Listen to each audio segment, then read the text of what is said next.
नीचे और नीचे नीचे करिए, नीचे और नीचे नीचे करिए, लोगों और नीचे। हाँ पूछिए। अरे थोड़ा लोगों नीचे करिए ना भाई, आप लोगों नीचे कर लीजिए, थोड़ा माइक नीचे करो, दबाइए लोगों नीचे, लोगों नीचे। हाँ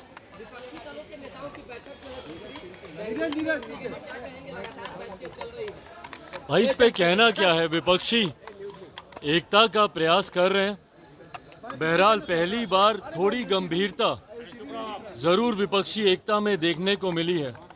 इससे पहले हम लोगों ने देखा कि सिर्फ तस्वीरें खिंचाने के लिए सब साथ आते थे, पर इस बार जो बार बार इन लोगों की बैठक हो रही है, पर ये आने वाला समय ही बताएगा कि इन बैठकों का कोई निष्कर्ष निकलता है कि नहीं निकलता है। देखिए स्वाभाविक है, एक साथ एक मंच पर आकर चर्चा करना आसान है, पर साथ मिलकर और ख़ास तौर पर कई ऐसे राज्यों में साथ मिलकर चुनाव लड़ना जहां पर एक दूसरे के खिलाफ ही, जिनकी राजनीति हमेशा से रही है, राज्यों का नाम लेने की ज़रूरत नहीं है, पर कई ऐसे उदाहरण हैं जहां पर जो दल साथ में बैठे हैं उनके खिलाफ ही उन लोगों ने अपनी राजनीति करने का काम किया है। तो ऐसे में चुनाव में जब ये लोग जाएंगे तब तक क्या ये विपक्षी एकता बरकरार रहेगी? इस विपक्ष का नेतृत्व कौन करेगा? क्या उस पे सबकी सहमति बनेगी? पिछले दिनों भी जब ये लोग बिहार भी आए थे तो उस वक्त भी कुछ मतभेद कुछ दलों के बीच देखने को मिले थे, बट बहरहाल ये आने वाला समय ही बताएगा कि ये विपक्षी एकता इस तरीके से बरकरार रह पाती है या चुनाव आते आते तक धराशायी होती है। सिविल कोड के आम आदमी पार्टी ने समर्थन किया है, वही विपक्षी सेना जो है इसके बीजेपी प्रधानमंत्री मोदी ने इसको इम्प्लीमेंट करने की बात कही है, आरजेडी और जेडीयू इसका विरोध कर रही है। आपकी पार्टी का क्या स्टैंड है इस पे? भाई देखिए, यूनिफॉर्म सिविल कोड की जहां तक बात है, भारत विभिन्नताओं का देश है और भारत की खूबसूरती ही यही रही है कि जितनी भी विभिन्नताएं हैं यहाँ पर, हर किसी को अपनी पहचान इस देश में रहते हुए मिली है। ऐसे में जब यूनिफॉर्म सिविल कोड की बात आती है, जब तक इसका ड्राफ्ट सामने नहीं आता, ये लॉ कमीशन की पहली जिम्मेदारी बनती है कि भाई इसका ड्राफ्ट तो दें। जहाँ पर अलग अलग धर्म हैं, अलग अलग समुदाय हैं, अलग अलग नियम कायदे कानून परंपराएं हैं।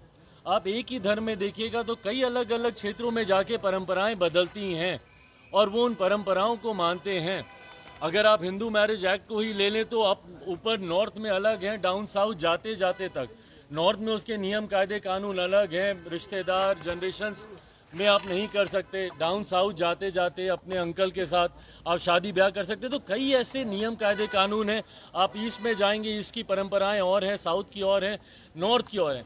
तो ऐसे में जब यूनिफॉर्म सिविल कोड की बात आती है तो वो क्या ड्राफ्ट है, जब तक लॉ कमीशन उस ड्राफ्ट को आपके सामने नहीं रखता, मुझे नहीं लगता कि इस पर किसी का भी कोई भी टिप्पणी करना उचित है। एक बार वो ड्राफ्ट आएगा, उस ड्राफ्ट को मैं, मेरी पार्टी पूरी गंभीरता से हम लोग उसका अध्ययन करेंगे और उसके बाद ही उस पर अपनी टिप्पणी देना उचित है। हाँ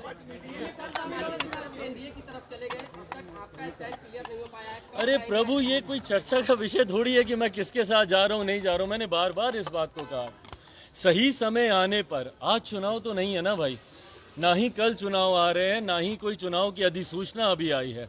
अभी समय है और मैं निरंतरता में एक ही बात को मैं कहता रहा हूँ कि जब चुनाव सामने आएंगे, गठबंधन किसके साथ होगा, यकीनन लोक जनशक्ति पार्टी रामविलास अगला चुनाव गठबंधन के तहत लड़ेगी, पर वो किसके साथ गठबंधन होगा वो सही समय आने पर ही फैसला लिया जाएगा। अमित शाह ने नीतीश कुमार को लेकर कहा कि अमित शाह ने कहा कि नीतीश कुमार पलटू है, उन पर भरोसा नहीं किया जा सकता है, हर बार पाला बदलते हैं, ऐसे के साथ कैसे सरकार हम चला सकते हैं? भाई ये बात भारतीय जनता पार्टी से बेहतर तो कोई नहीं जान सकता कि कितनी बार नीतीश कुमार जी ने उन्हें धोखा देने का काम किया है।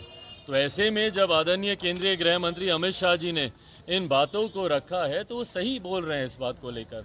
नीतीश कुमार जी ने ना सिर्फ भारतीय जनता पार्टी को बल्कि हर उस गठबंधन को और अपने ही हर उस नेता को धोखा देने का काम किया, जिनका साथ लेकर इन्होंने आगे बढ़ने का प्रयास किया।